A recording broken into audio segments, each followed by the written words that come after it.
지금 시장에서 뭐 기대하고 있는 게 하이닉스나 삼성전자가 뭐 100조 단위의 주주환원을 할 것이다 뭐 이렇게 기대를 하고 있는데, 저는 뭐 일단은 기대를 채울 가능성도 낮다고 보지만, 그 기대를 채운다고 한들 외국인들이 갑자기 뭐 대규모 매수세로 바꿀 가능성은 올해는 낮다. 올해는 전반적으로 지금 이머징 마켓에서 한국 비중을 더 늘릴 수 없는 구간이라고 보고 있고요. 매주 화요일 저녁 8시에 진행되는 무료 특강, 아래의 고정 댓글에서 신청해주세요. 최근 코스피 지수가 큰 폭의 하락을 한 이후 반향을 잘 못 잡는 모습인데 이유는 무엇인가요? 끔찍한 하락은 이제 끝나지 않았나 싶고요. 현재 구간에서 반등을 강하게 하지 못하는 이유는 전 세계 반도체들이 모두 여러 가지 이슈에 휘말리면서 뭐 수급적인 이슈도 아직까지는 좀 더 해결해야 될 이유들이 남아있기 때문에, 아마도 우리 지수를 이끌 수 있는 종목군들의 반등이 조금 더뎌지면서 나타나고 있는 현상이지만, 그럼에도 불구하고 7월 말을 기점으로 해서 지수는 저점을 찍고 서서히 반등 준비를 하고 있다. 다만 8월 내 당장 이루어지기보다는 8월 달에는 에너지를 조금 더 축적해 나가는 시간이 될 가능성이 높고, 뭐 9월이나 10월 정도로 넘어가면서 뭐 예를 들어서 가장 우려하고 있는 미국 금리 이슈라든지 뭐 이런 것들이 넘어가게 되면 아마 그때부터 좀 더 랠리를 보일 가능성이 있지 않나, 이렇게 좀 판단하고 있습니다.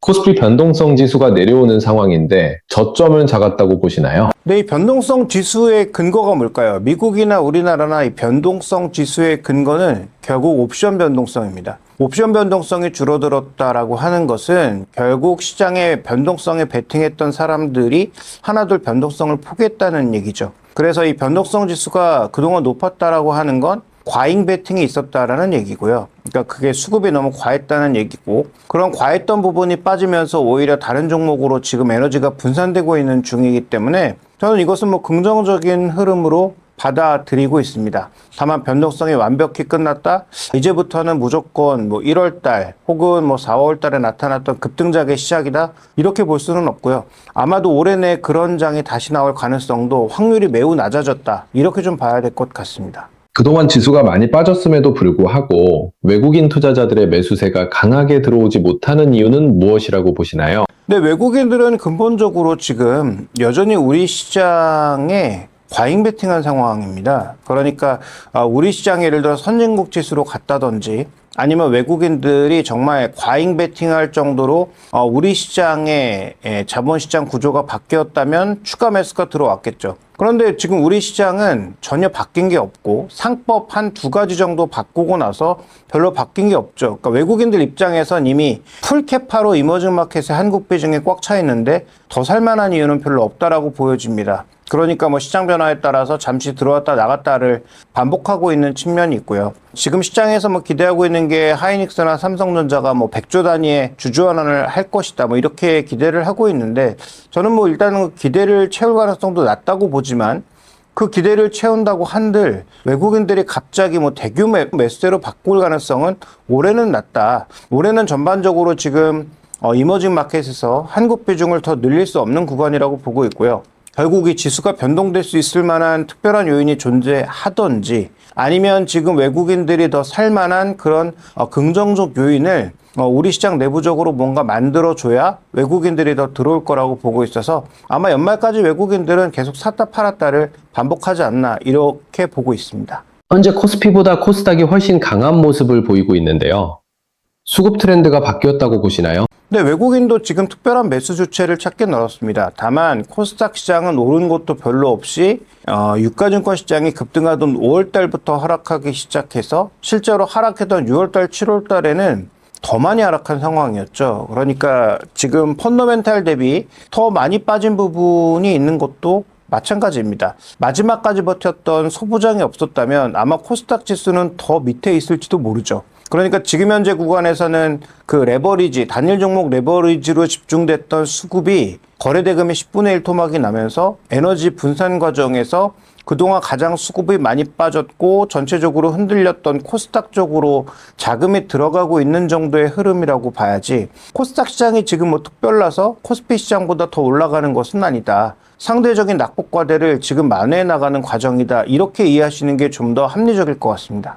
지금 시장에서 가장 경계해야 하는 변수가 있다면 무엇인가요? 네, 여전히 이제 두 가지라고 봐야죠. 이 시장의 상승은 뭐 우리 시장도 마찬가지고 미국 시장도 마찬가지인 것처럼 결국 AI 캐펙스의 확대, 이로 인한 전체적인 시장의 상승이었는데요. 지금 여기에 대한 의심이 여전히 또 높아지고 있는 상황이잖아요. 지금까지 한 3년 전부터 벌써 네 번째 나타나고 있는 의심인데, 지난 세 번의 의심은 다 시간이 지나면서 넘어온 상황인데요. 뭐 이번엔 여러 가지 이슈가 겹쳐지면서 또 나타나고 있는 상황이니까 이걸 어떻게 잘 지나가는지가 일단 핵심 포인트라고 보여집니다. 그래서 일단 AI 캐펙스와 관련된 의심을 넘어야 되는 게 첫 번째 허들이고요. 자, 두 번째는 결국은 매크로 지표들이라고 봐야 되겠죠. 전쟁이 계속 진행되면서 물가 상승, 환율 변동성, 금리의 상승, 이런 매크로 변수들이 이제는 조금 불편한 지점까지 올라와 있습니다. 그래서 이런 매크로 변수의 전반적인 악화가 이어질지 아니면 다시 완화되는 국면으로 갈지가 시장에서는 가장 좀 경계해야 될 두 가지 요소라고 보고 있습니다. 올해 하반기를 이끌 주도주는 무엇이라고 보시며 어떤 포트폴리오 투자 전략을 가지고 가야 할까요? 네, 여전히 주도주는 바뀌지 않습니다. 반도체인데 반도체가 지금 가지 않는다는 거죠. 그러면 8월 달에는 지수 기준의 높은 수익률을 기대하기는 어렵고, 아마 지수 기준 수익률을 기대하려면 적어도 9월 달, 10월 달 정도는 넘어가야 될 것으로 판단하고 있고요. 8월 달에는 아마도 업종별 순환매가 돌 가능성이 높기 때문에 그동안 펀더멘탈 대비 낙폭이 과했던 종목군들의 상대적인 약진이 나타나지 않을까. 그렇다면 전반적인 대응 전략도 반도체는 고정시킨 가운데, 적정 비중을 고정시킨 가운데 활발하게 순환매가 도는 종목군들 중에서 계속 가져가야 될 종목, 그렇지 않은 종목군들을 구분해서 반등 시 어떤 종목을 줄이고 어떤 종목은 더 가져갈 것인가의 결정이 필요하지 않나라고 보고 있습니다. 그 다음에 9월 이후에 정말로 주도주가 다시 올라가는 장이 된다면 그땐 포트폴리오를 재편해야 되기 때문에 한 20-30%의 현금도 순환매가 나타나는 과정에서 조금 현금 마련의 필요도 있지 않느냐, 이렇게 좀 바라보고 있습니다. 삼성전자, SK하이닉스가 고점 대비 반토막 수준까지 하락했는데도 강한 반등이 나오지 못하는 이유는 무엇인가요? 네, 지금 이건 글로벌 반도체가 모두 마찬가지죠. 뭐 미국이나 일본이나 이런 쪽의 반도체도 모두 마찬가지입니다. 앞서 언급드렸던 대로 지금 다시 AI 캐펙스와 관련된 의심이 나타나고 있다는 거죠. 과연 반도체가 계속 갈 수 있느냐? 특히 엔비디아의 이제 순환거래 지금 의심이 다시 높아진 상황이죠. 엔비디아가 월가와 함께 한 5천억 불 정도를 투자하겠다라고 했는데, 결국 이게 엔비디아가 보증을 써서 엔비디아의 칩을 그들이 사는 그런 구조이기 때문에, 그럼 이런 순환매 구조라고 하는 것은 어찌 보면 순환금융이라서 크게 의무를 부여하기 어려운 게 아닌가. 그 다음에 우리가 항상 봤던 이 버블의 시작 자체가 소위 펀더멘탈로 돌아간 게 아니고 금융위로 밀어붙인 시세가 나타나기 시작하면서 우리가 봤던 버블의 시작이었기 때문에 이런 여러 가지 의심들이 겹쳐지면서 지금 마이크론, 그다음에 샌디스크, 우리나라의 뭐 두 반도체 빅2 두 종목들, 일본의 키옥시아, 이런 종목군들이 모두 최근에 힘을 빼고 있는 그런 모습입니다. 그래서 미국도 미국 지수가 강한 거지, 미국 반도체 종목군들은 최근에 굉장히 답답한 모습 보여주고 있고, 일본 마찬가지고 우리 마찬가지라는 거죠. 그러면 반도체가 다시 가기 위해서는 이러한 모든 의심들이 다 틀렸다라는 것을 또 입증해야 되는 상황이죠. 그래서 그 어떤 IT 기업도 투자를 줄인다고 발표하지 않았음에도 불구하고 현재 시장은 의심이 시작되면서 전체적으로 포지션 청산, 과했던 수급의 포지션 청산이 아직도 이루어지고 있는 구간이고, 저는 적어도 한 달 넘게 이런 구간이 필요하다고 보고 있습니다. 근데 이런 포지션 청산이 나타난 게 아무리 빠르게 우리가 추적해봐야 7월 말 정도이기 때문에, 그러면 적어도 8월 말 정도까지는 이런 포지션 정리 구간이라는 관점에서 펀더멘탈이 아무리 좋아도 아마 반도체가 급격하게 올라갈 가능성은 매우 낮다, 이렇게 좀 보고 있습니다. 시티그룹은 메모리 반도체가 2027년 2분기 피크아웃할 것으로 전망했는데 이에 대해 어떻게 보시나요? 피크아웃 될 수 있죠. 그런데 지금까지의 반도체는 피크아웃이 나타난 형태가 역V자, 이런 형태였다는 거예요. 그러니까 이익의 정점을 찍고 이익이 급격히 떨어지는 그런 형태로 움직였죠. 근데 지금은 누구도 그렇게 바라보고 있지 않죠. 이익의 정점은 언제든지 나올 수 있습니다. 뭐 내년 2분기가 될 수도 있고 내년 4분기가 될 수도 있고 올해 4분기가 될 수도 있죠. 근데 이익의 정점을 치고 예를 들어서 이렇게 흘러가는 일정 수준의 이익을 계속 나타내는 경우라면 주가는 어떻게 움직일까요? 이미 그런 주가의 흐름의 가장 큰 예시가 엔비디아 아닐까요? 엔비디아가 올해 보시면 어떻습니까? 실적 단 한 번도 실망시킨 적이 없고 여전히 70%가 넘는 그런 말도 안 되는 이익률을 계속 보여주고 있음에도 불구하고 주가는 어떻죠? 굉장히 완만한 우상향을 그리고 있는 상황입니다. 그러니까 엔비디아가 추가적인 다음 스텝에 대해서 시장이 특별히 그려낸 부분이 없고 오히려 경쟁자가 좀 늘어나고 있는 그런 구간으로 보고 있기 때문에 엔비디아의 주가가 그런 형태로 움직이고 있는데요. 엔비디아도 의심이 나왔을 때 한번 급하게 부러졌다가 다시 이제 주가가 올라와서 전고점을 굉장히 느린 속도로 넘어가는 형태로 발견이 되고 있는데 아마도 이제 반도체도 좀 그런 형태로 가지 않을까.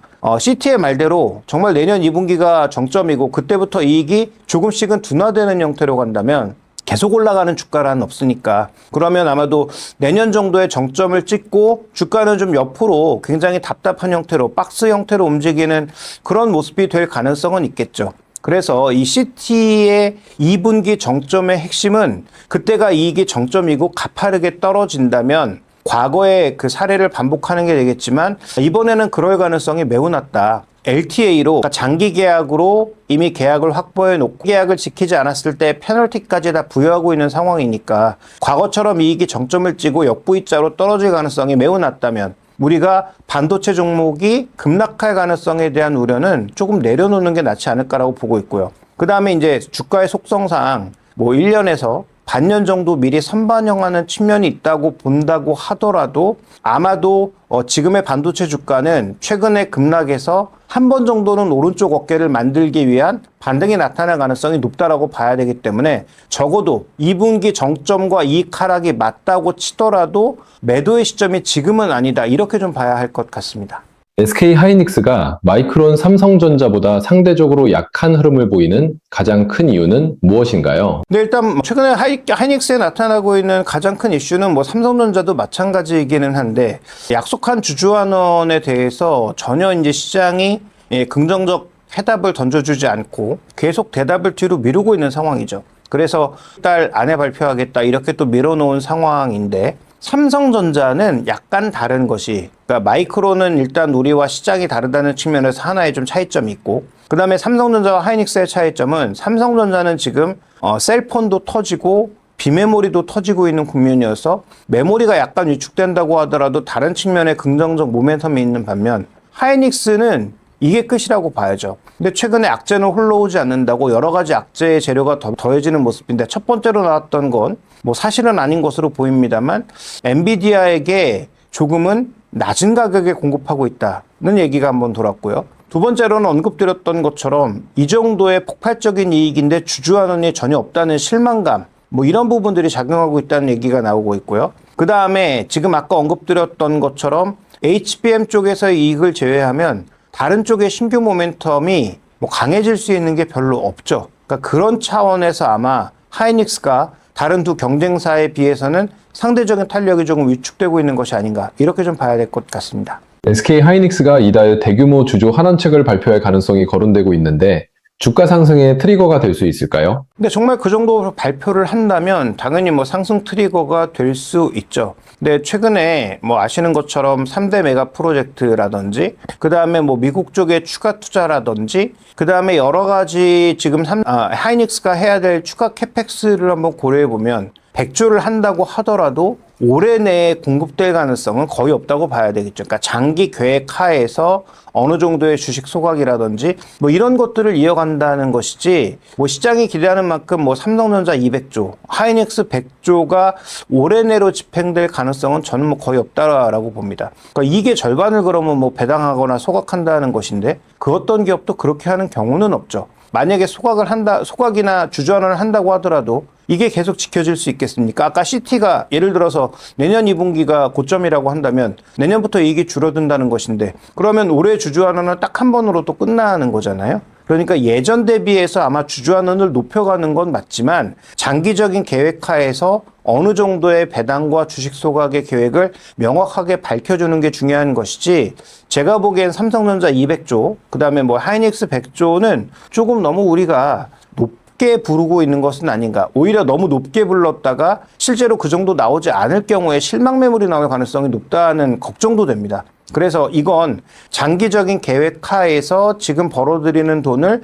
어떤 식으로 효율적으로 쓸 것인지에 대한 명확한 계획을 밝혀주는 것이 저는 좀 더 중요하다라고 보고 있습니다. 신규 투자자라면 지금 삼성전자, SK하이닉스를 분할 매수로 접근해도 괜찮을까요? 이미 비중이 채워진 분들은 이제는 더 살 필요가 없지 않나. 왜냐하면 말씀드렸다시피 8월부터 한 9월 초까지는 하이닉스 삼성전자보다 더 강하게 움직일 수 있는 종목이 많게 보이기 때문에 굳이 8월 9월 초까지는 이런 종목을 살 이유가 별로 없다라고 보여집니다. 근데 비중이 아예 없으신 분들은 뭐 비이성적인 하락이 나타난다면 아마 살 이유가 되겠지만 이미 충분하게 반도체 비중을 들고 계신 분들은 추가적으로 더 살 이유가 없다. 그다음에 아까 언급드렸던 대로 엔비디아의 이 순환금융과 관련된 부정적 이슈가 나타날 경우에는 반도체가 또 추가로 흔들릴 수도 있기 때문에 지금 반도체는 최소한 더 사거나 뭐 공격적으로 사거나 반도체에 올인하거나 하는 전략은 8월 달에는 맞지 않는 전략이다. 이렇게 좀 보고 있습니다. 삼성전기가 삼성전자, SK하이닉스와 동조화되는 흐름을 보이는데 반도체 대형주가 매수 기회라면 변동성이 큰 삼성전기가 더 나은 선택이 될 수 있을까요? 지금 삼성전기는 3대 사업부가 모두 호황이 터지고 있는 건 분명한 사실입니다. 그러니까 아마 이익이 크게 늘어나겠죠. 그런데 뭐 삼성전기는 여러 번 언급드렸던 것처럼 2, 3년치 이익을 당겨와야 현재 밸류에이션, 현재 주가를 좀 더 우리가 합리화시킬 수 있는 구간이기 때문에 그런데 아까 이제 언급드렸던 것처럼 반도체 투자와 관련된 기대감이 흔들린다면 3년치 이익에 대한 기대감도 가장 크게 흔들릴 수 있는 게 삼성전기입니다. 그러니까 좋은 가격에 투자해서 이미 큰 수익률을 내고 계신 분들이 아니라면 삼성전기는 공격적으로 투자하긴 더욱 어려워요. 그래서 하이닉스하고 지금 삼성전자도 8월 달에 투자하기가 쉽지 않다라고 말씀을 드렸는데 삼성전기는 당연히 두 종목 대비해서 탄력은 더 높겠지만 여기서 탄력이 높다는 얘기는 올라갈 때만 탄력이 높은 게 아니죠. 내려갈 때 탄력도 당연히 앞서 두 종목보다 더 높을 수 있는 종목입니다. 따라서 매우 좋은 산업이고 그 다음에 매우 좋은 지금 산업이 위치했음에도 불구하고 좋은 산업이라고 해서 주가가 항상 올라가는 건 아니죠. 오히려 기대가 높았을 때가 주가가 폭발했다가 기대가 조금만 줄어들어도 변동성이 커질 수 있는 구간이기 때문에 지금 매우 좋은 기업임에도 불구하고 지금 공격적으로 사기에는 앞서 두 종목보다 더 어렵다라고 보시는 게 전 맞을 것 같습니다. 삼성전기는 MLCC, FC, BGA 호조와 가격 상승 기대가 이어지고 있는데 증권가의 300만 원 목표가를 감안하면 현실적인 목표 주가는 어느 정도로 보시나요? 일단 저는 전고점까지도 쉽지 않다라고 봅니다. 그래서 신규 접근을 하시는 분들은 굉장히 보수적으로 접근해야 된다. 그래서 이 종목도 앞서 말씀드렸지만 신규로 사야 될 만한 기회는 시장에 비이성적인 하락이 나왔을 때 정도, 뭐 그때나 신규 매수가 가능해 보이고 기존 보유자들도 전고점을 너무 집착하시기보단 그다음에 증권사 목표가는 뭐 최근에 말씀드렸던 것처럼 이 AA 키펙스와 관련돼서는 단 한 번도 맞지 않죠. 올라갈 때도 안 맞고 내려갈 때도 안 맞습니다. 그래서 증권사의 300만 원 목표치는 저는 아예 의미가 없다라고 보고 있고요. 그래서 지금 어차피 이 목표 주가를 맞추는 게 중요한 게 아니기 때문에 기존 보유자들은 전고점 이전에 좀 차익 실현을 하실 것을 저는 말씀드리고 싶고 신규 매수자들은 급등 구간에선 절대 쫓아가지 말고 비이성적인 하락이 나타났을 때 정도에만 예를 들어서 다시 뭐 100만 원 초반에 온다든지 뭐 하루에 뭐 10% 이상의 급락이 나타난다든지 뭐 그런 비이성적인 하락 정도에만 트레이딩 바이 정도로 접근하시는 게 유효하지 않을까라고 보고 있습니다. 삼성전자, SK하이닉스가 약세인 상황에서도 일부 반도체 소부장이 반등하고 있는데 서로 다른 흐름을 보이는 이유는 무엇인가요? 일단 지금 정부가 추진하고 있는 3대 메가 프로젝트가 빠른 속도로 진행이 된다면 그러면 가장 먼저는 인프라를 깔 거고 그 다음에 인프라를 깐 뒤에는 전력망까지 깔 거고 전력망을 깐 뒤에 당연히 이제 장비들이 들어오겠죠. 뭐 그런 관점에서 일단 소부장 종목군들이 움직이고는 있는데 반도체 소부장도 밸류가 그렇게 매력적인 위치는 아니에요. 그래서 소부장을 사실 거라면 저는 반도체 빅2가 낫지 않나라고 말씀드리고 싶은데 반도체 빅2마저도 지금 당장은 그렇게 매력적이지 않은데 소부장을 굳이 강하게 살 이유가 있을까? 소부장을 지금 강하게 만약에 산다면 이유는 딱 한 가지입니다. 코스닥 시장이 상대적으로 강세를 보일 가능성이 만약에 높다면 이라는 전제가 깔려야 되는데 근데 그렇다고 하더라도 코스닥에 지금 그나마 반도체 소부장 대형주들은 견조하게 버티거나 덜 빠진 상황이란 말이에요. 그러면 코스닥을 산다고 할 때도 코스닥 예를 들어서 프리미어 지수가 만들어져서 코스닥 대형주들에 대한 베팅이 이루어진다고 하더라도 코스닥 소부장이 정말 그렇게 매력적인가? 라고 따져보면 그렇지 않다라는 거죠. 그래서 차라리 코스닥 소부장을 살 거면 장기적인 관점에서 뭐 ETF 형태를 통해서 뭐 산다든지 뭐 그런 형태의 투자 전략은 뭐 나쁘지 않을지 모르나 코스닥 빅2나 삼성전기도 매력적이지 않은데 코스닥 소부장을 산다? 저는 뭐 적절한 전략 같지 않습니다. 소부장에 투자한다면 주성 엔지니어링, 원익 IPS, 테스, PSK 등 전공정과 한미 반도체 같은 후공정 중 어디에 더 집중해야 할까요? 전공정, 후공정보다는 삼성전자와 하이닉스의 신공장이 지어졌을 때 필수적으로 들어가는 장비를 사는 게 맞습니다. 그러니까 긴 관점에서 산다면 말씀드리는 거예요. 뭐 8월달, 9월달 정도의 짧은 기간이 아니라 적어도 뭐 1년 이상의 기간을 보는 긴 관점에서 보면 삼성전자하고 하이닉스 공장이 만들어졌을 때 빠지지 않고 들어가는 장비들, 소부장, 뻔하죠. 지금 뭐 소부장 쪽에서는 가장 눈에 띄는 종목은 뭐 솔브레인, 뭐 소재 쪽에서는 뭐 이런 종목이 있고, 그다음에 후공정 쪽에서 소재는 뭐 하나머티리얼즈 뭐 이런 종목군들을 꼽아볼 수가 있고, 그다음에 장비 쪽에서는 SK하이닉스 쪽에서는 유진테크하고 주성엔지니어링, 그다음에 삼성전자 쪽에서는 이오테크닉스하고 HPSP, 그다음에 PSK 뭐 이런 종목군들을 우리가 꼽아볼 수 있고, 원익 IPS 뭐 이런 종목들을 꼽아볼 수가 있겠죠. 그래서 삼성전자와 지금 SK하이닉스의 신공장들이 대거 만들어지고 있는 구간이니까 단기적인 흐름이 아니라 적어도 뭐 6개월에서 1년 정도를 보는 긴 관점에서 보면 삼성전자와 하이닉스 신공장에 필수적으로 들어갈 수 없는 그런 약간의 해자가 있는, 그래도 경제적 해자가 있는, 경쟁력이 있는 그런 장비주들을 전공정, 후공정, 뭐 소재를 가리지 말고 사시는 게 저는 맞지 않나 이렇게 좀 판단하고 있습니다. 반도체에 투자한다면 삼성전자, SK하이닉스와 삼성전기, 소부장의 포트폴리오 비중은 각각 어느 정도가 적절할까요? 저는 반도체 AI 영역을 통틀어서 전체 포트폴리오의 이제 퍼센트를 넘으면 안 된다라고 보고 있고요. 그 40% 내에서 만약에 반도체 빅2하고 소부장을 나누면 저는 8대2 정도의 비율로 반도체 빅2가 8, 소부장이 한 이 정도는 돼야 된다라고 보고 있습니다. 미국이 중국산 휴머노이드, 사족보행 로봇 규제를 강화하고 있는데 국내 로봇 기업들의 수혜가 커질 수 있을까요? 여긴 약간 오해가 있는데 미국이 지금 수입을 금지하는 건 어디까지나 완제품 영역입니다. 그러면 지금 부품 쪽에서 중국의 소재와 부품을 빼면 만들 수 있나? 없죠. 일단 경쟁력이 없습니다. 가격 격차가 워낙 심하고요. 두 번째로는 중국의 히토리가 없으면 모터하고 감속기를 만들 수조차 없습니다. 그래서 지금 부품과 소재 쪽을 만약에 모두 막으면 로봇은 그냥 못 만드는 거예요. 그러니까 그런 관점의 차이가 있다는 거 분명히 인지하실 필요가 있겠고, 그러면 완제품 중에 우리가 과연 정말로 경쟁력 있게 중국보다 지금 우위에 있다고 말할 수 있는 로봇이 있느냐? 보스턴 다이나믹스 외에 뭐가 있을까요?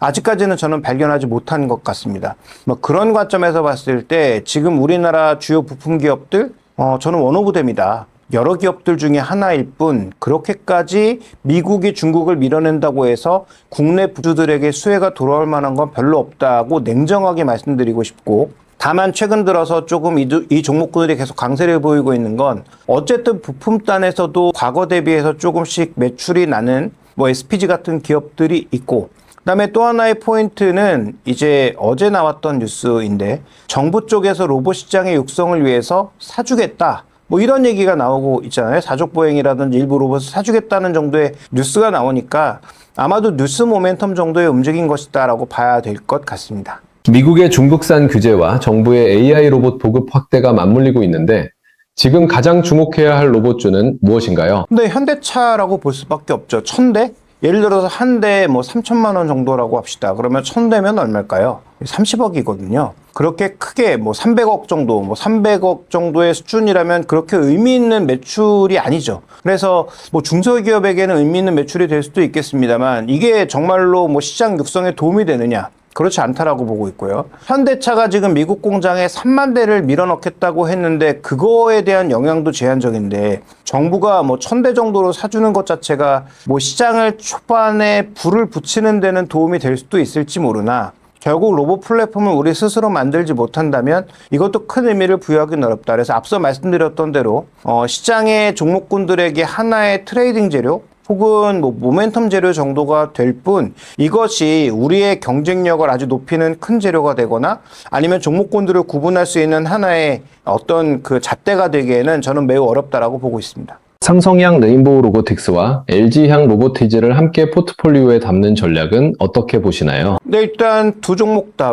레인보우 로보틱스 같은 경우 삼성도 알아서 로봇을 하겠다고 했단 말이에요. 그러면 레인보우 로보틱스랑 힘을 모아주는 것과 삼성이 따로 로봇 사업을 하고 있는 것은 차이가 좀 많지 않나라는 판단이라서 레인보우 로보틱스는 별로 그렇게 크게 당기지 않고요. 그 다음에 LG가 그 CES에서 보여주었던 자체 로봇을 하나의 큰 틀로 가져간다면 로보티즈가 의미가 있을지 모르겠는데 만약에 LG전자가 로봇 부품주로서 역할을 하는 거라면 로보티즈도 일종의 경쟁사가 될 수밖에 없죠. 아니면 경쟁사가 되거나 로봇 부품인 LG전자의 또 그 하부 구조로 들어갈 수밖에 없는 상황이니까 그 두 종목을 사시는 것보다는 전 로봇 산업은 계속 강조드리는데요. 아직 누가 이길지 모르고 이 시장의 헤게모니도 누가 잡을지 아직은 알기가 어렵습니다. 그렇게 본다면 장기 펀드, 장기 연금 펀드라든지 내가 장기적으로 투자하는 ETF 중에 하나를 로봇을 골라서 거기에 그냥 장기적으로 계속 소량을 담는 게 가장 좋은 전략이 아닐까라고 저는 판단하고 있기 때문에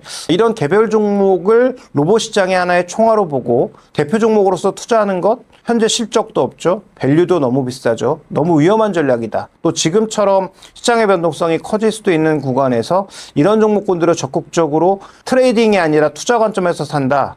저는 권하고 싶지 않은 투자 전략입니다. 미국이 중국산 방 트랜시버 수입 규제를 추진하면서 방통신주가 강세인데 이러한 흐름이 더 이어질 수 있을까요? 네, 이어질 수 있는데 여기도 한 가지 이제 있죠. 중국에 지금 무엇을 막는 것일까를 잘 살펴보실 필요가 있는데 예를 들어서 지금 중국이 독점하고 있는 것 광통신에 들어가는 광통신 부품에 들어가는 기판이 전량이 지금 중국에서 오고 있단 말이죠. 그러면 이걸 막으면 중국 광트랜시버 자체를 만들 수가 없습니다. 그러니까 이것도 약간의 오해가 있는 거죠. 그러니까 이것도 뭐 완성품이라든지 일부 제품에 대해서 그러니까 지금 트럼프 대통령이 시진핑 주석을 만나기 전에 중국을 압박하기 위해서 여러 가지 산업을 지금 다 때리고 있는데 실제로 하나하나 들어가서 따져보면 지금 미국의 생산력, 미국의 제조 밸류체인이라고 하는 게 허접하기 뭐 이를 데 없다는 거죠. 그러니까 정말로 중국을 확 뺐을 때 그걸 대체할 수 있는 게 아무것도 없는 상황이라서 뭐 지금 우리의 기대는 중국 거 싹 빼고 우리가 다 대체하면 좋겠다라고 단순하게 생각하지만 시장의 공급망이라는 게 그렇게 쉽나요? 그렇게 우습나요? 그래서 중국 뺍시다 그러면 당장 내일 중국 거 싹 빼고 한국으로 싹 대체된다. 이런 거 절대 없습니다. 대표적으로 예를 들어서 애플이 중국에서 벗어나고 싶어 하지만 애플이 중국에서 벗어나서 살 수 있을까요? 없단 말이죠. 그러니까 그런 관점에 접근을 해본다면 이것도 장기적으로 보면 중국 부품이 빠지면서 국내 제품들이 대체될 가능성은 장기적으로 있겠지만 단기적으로는 매우 어려운 흐름이다. 그래서 이것도 제가 보기엔 테마주로 자리매김할 가능성이 높다라고 봐야 될 것 같고 그래서 지금 뭐 대표적으로 떠오르고 있는 뭐 오이솔루션이라든지 뭐 대한광통신이라든지 이런 종목군들의 흐름도 저는 연속성을 가지기에는 쉽지 않다라고 봐야 될 것 같습니다. 그래서 뭐 이슈가 나왔을 때 종목군들이 뭐 빠릿빠릿하게 움직일 수는 있는데 이것도 트레이딩 바이 정도의 영역이다. 이들 종목에 대해서 투자 관점에서 정말로 의미 있는 종목들이 되기에는 아직은 조금 많이 부족해 보인다. 이렇게 좀 보여집니다. 미국 현지 생산의 중요성이 커지는 상황에서 가장 주목해야 할 광통신, 통신 장비주는 무엇인가요? 네, 광통신과 통신 장비는 지금 뭐 해당 기업이 거의 없고요. 이수페타시스 정도가 예전부터 엔비디아향, 뭐 구글향 이런 쪽에 MLB를 공급하고 있었기 때문에 뭐 이 정도라고 봐야 될 것 같고 이쪽 산업보다는 오히려 태양광 쪽, 그 다음에 2차 전지 쪽은 우리가 지금 확실히 대체가 가능하고 일부 대체를 하고 있죠. 그래서 이런 산업들은 좀 더 가능성이 높다라고 보여지는데 방금 말씀드렸던 광트랜시버나 광통신과 관련된 여러 가지 부품들은 조금 확률은 낮습니다. 오히려 이런 통신 장비 쪽에서는 최근에 이제 그 이슈가 있었 미국의 5G의 추가적인 주파수 분배에 따라서 미국에서 생산하지 않지만 삼성전자와 같이 갈 수 있는 뭐 KMW라든지 RFAHC라든지 들의 매출이 오히려 장기적으로는 좀 더 의미가 있을 수 있겠다. 그래서 지금 아직 수주를 한 적도 없고 미국에서의 생산분도 없고 그다음에 중국과의 경쟁력에서 뚜렷하게 지금 강점을 나타내고 있지 않은 뭐 대한광통신이나 이런 쪽을 보기에는 좀 어렵고요. 다만 뭐 대한광통신은 자회사를 통해서 미국 생산분이 있죠. 그렇다면 대한광통신 같은 경우에는 분기 실적에서 이제는 확인을 해줘야죠. 미국에서 얼마나 생산을 해서 얼마만큼 이익이 올라오고 있는 게 확인이 된다면 그러면 아까 말씀드렸던 종목군들과 아마 대한광통신 정도를 아마도 미국 통신 장비 관련주들 중에서는 조금 투자가 그래도 유효한 종목으로서 판단할 수 있지 않느냐 이렇게 좀 봐야 될 것 같습니다. 최근 중국산 제품 규제 소식마다 관련 테마로 수급이 몰리고 있는데 이러한 흐름이 당분간 지속될까요? 네, 아마 시진핑 주석과 트럼프 대통령이 만나는 순간 정도까지는 미국 공급망에서 중국을 빼고 다른 쪽으로 대체한다는 얘기가 나올 때마다 움직임이 있을 가능성 높습니다. 그렇지만 가능성일 뿐이지 실제로 그게 되느냐? 그건 굉장히 애매모호하다는 거죠. 아까 이제 말씀드렸던 이미 생산 시설을 다 갖춰놓은 태양광 일부, 그 다음에 뭐 2차 전지 일부 이런 쪽을 제외하면 아마 강한 모멘텀을 부여하기는 좀 어려울 것 같습니다. 그 다음에 뭐 전력 설비 쪽 정도. 그래서 미국에 이미 생산 시설도 있고 어느 정도의 수주도 이미 나타나고 있는 쪽을 제외하고 신규로 지금 중국 빼고 우리가 엄청난 시장 장악력을 가져갈 것이다라는 기대는 저는 좀 너무 섣부르다라고 판단하고 있고요. 아까 이제 말씀드렸던 로봇 부품 중에서 히토리로 대표되는 연구자석 이런 건 지금 대체가 아예 불가능한 그런 산업이다라는 것도 참고해 보시기 바랍니다. 최근 삼성 SDI, LG 에너지 솔루션이 상대적으로 선방하고 있는데 이제는 바닥을 지나 추세 전환이 시작됐다고 볼 수 있을까요? 근데 이것도 아까 코스닥과 비슷하게 반도체로만 쏠렸던 수급이 이제부터는 분산이 되면서 2차 전지 쪽으로도 일부 흘러들어가고 있는 상황이고요. 그다음에 3대 메가 프로젝트를 하기 위해서 핵심은 BSS가 빠지면 안 됩니다. 그러면 BSS에서 가장 먼저 ESS 쪽을 준비한 기업들에게 일정 부분의 기회가 돌아가는 건 당연하다라고 봐야 되겠죠. 반도체는 여러 가지 숙제를 풀어가는 과정이니까 펀더멘탈과 상관없이 주가가 정체되고 있는 구간이라면 그동안 실적이나 이런 것들보다는 전체적인 수급 쏠림으로 인해서 눌렸던 2차 전지 종목군들이 약간 올라오는 중이고 그 다음에 산업적인 측면에서는 EV는 지금 심각하게 중국에게 뺏기고 있어요. 지금 EV용 배터리에서 삼성 SDI는 10위권 밖으로 이미 벗어났고 그 다음에 지금 10위권 내에서 남아있는 비중국 업체가 일본의 파나소닉, 그 다음에 우리나라의 LG엔솔, SK온 이 세 기업밖에 안 남았다라는 거죠. 그러니까 미국 쪽 BSS, 그 다음에 국내에서 나타날 수 있는 BSS에 빠르게 대응하고 있는 것 자체가 이들 종목이 최근에 반도체보다는 조금 견조하게 만드는 요인이다. 이렇게 좀 봐야 될 것 같습니다. 에코프로, 에코프로비엠도 반등하고 있는데 여전히 셀업체를 우선해야 할까요? 아니면 소재주도 함께 봐야 할까요? 네, 당연히 셀이 먼저고요. 그 다음에 소재 쪽에서도 에코프로보다는 LNF하고 포스코퓨처엠이 먼저입니다. 왜냐하면 LNF하고 포스코퓨처엠이 먼저인 건 실적이 모두 흑자로 돌아섰다고 하더라도 지금 양사가 LFP 쪽으로 더 빠르게 더 많이 준비했다는 거죠. 에코비엠은 헝가리 공장에 돌아가기 시작하면서 가장 먼저 흑자 전환하긴 했는데 LFP 쪽에 대한 대비가 늦었고 그 다음에 이 늦은 대비를 하기 위해서 최근에 좀 무리한 유상증자를 한 것으로 보입니다. 그렇다면 이제 준비하고 있는 쪽과 작년에 주가는 대거 들이맞고 유상증자로 대거 들이맞고 미리 준비한 쪽의 차이는 ESS 쪽은 누가 뭐래도 LFP 쪽이 대세이기 때문에 아마도 먼저 준비된 쪽에게 기회가 돌아갈 가능성이 높다라고 봐야 되겠죠. 그렇다면 말씀드렸던 빅3 셀 기업은 긍정적으로 보되 소재 쪽에서도 뭐 장기적으로는 에코프로 그룹도 좋아지겠지만 LNF하고 포스코퓨처엠이 좀 더 먼저다. 이렇게 좀 봐야 될 것 같습니다. 현재 2차 전지 업종에서 가장 관심 있게 봐야 할 종목과 그 이유는 무엇인가요? 네, 일단 포스코퓨처엠을 좀 주목하고 있는데요. 최근 뭐 포스코그룹이 에너지 그룹으로 거듭나려는 노력을 하고 있는데 포스코인터와 더불어서 포스코퓨처엠이 그 중심 기업 중에 하나라고 보고 있고요.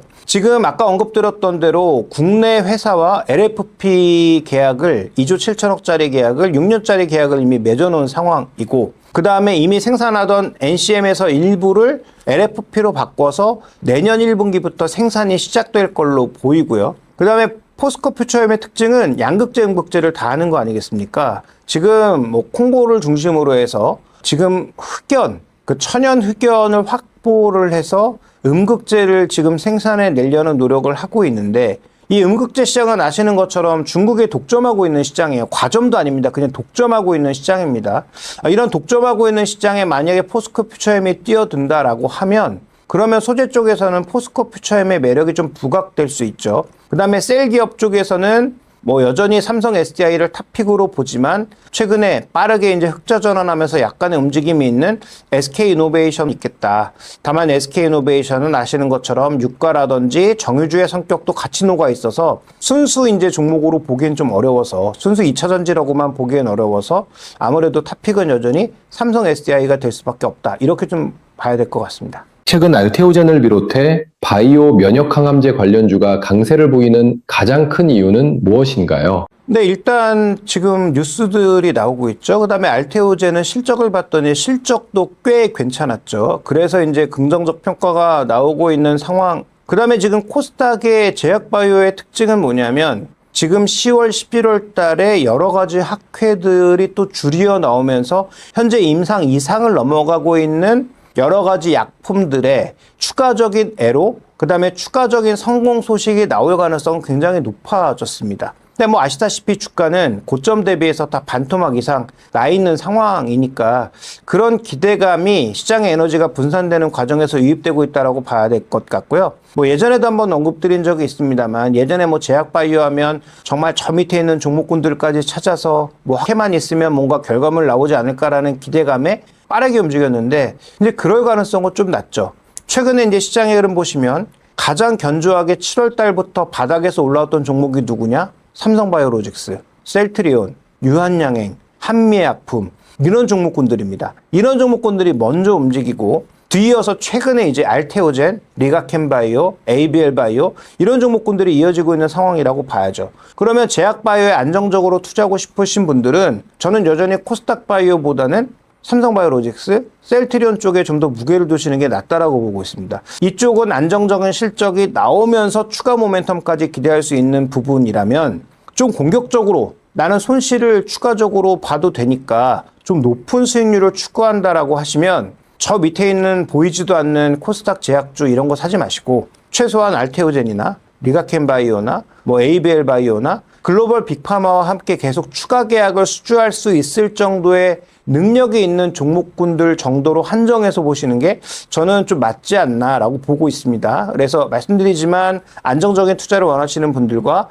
다소 이제 공격적인 투자를 원하시는 분들의 성향이 여기서부터는 갈릴 수밖에 없고요. 그럼 본인의 선택이다. 그다음에 책임도 뭐 본인이 지는 거겠죠. 그래서 저라면 저처럼 이렇게 보수적인 투자자는 좀 더 안정적인 종목으로 가겠지만, 나는 더 높은 수익률을 원한다고 한다면 뭐 알테오젠이나 이런 종목으로 가되, 그런 종목군들의 변동성이 추가적으로 있다는 건 인정하신 상태에서 가셔야 될 것 같습니다.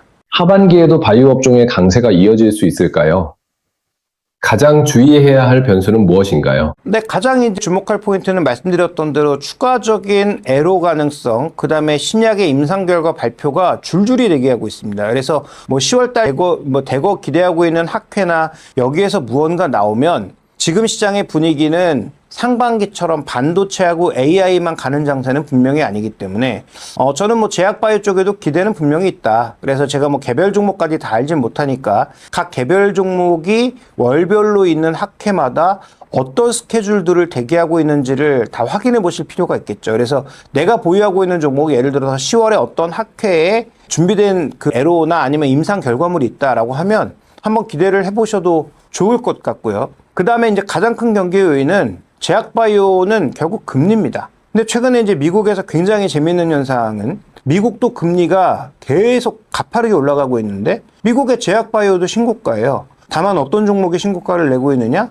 대형주가 신고가를 내고 있습니다. 그래서 그런 부분들을 참고하시면 코스닥의 제약바이오에 대해서도 뭐 듣도 보도 못한 그런 종목들이나 아니면 매출은 아예 없고 정말로 이번에 애로 하나에 모든 걸 걸고 있는 그런 종목군들보다는 기존의 매출이 충분히 있고 추가적인 개발 여력이 있는 종목군들을 중심으로 가시고, 그 다음에 정말로 이제 고위험 고수익을 추구하는 포트폴리오에서의 뭐 약간의 정도는 말씀드렸던 그런 개별 종목을 자기가 잘 파악하고 있다면 뭐 그런 종목군들을 조금 섞어서 대응하는 전략 자체가 중요하지 않을까. 그래서 전반적인 제약바이오는 10월, 11월 달에 기대할 만한 재료가 있다. 첫 번째. 두 번째로는 주의할 만한 요소는 현재 금리가 높은 상황이고 이 금리가 쉽게 내려오지 않을 것 같으니까 개별 종목에 대한 투자보다는 대형주 쪽으로 가시는 게 좀 더 안정적인 투자가 될 수 있다는 부분을 더불어 말씀드리고 싶습니다.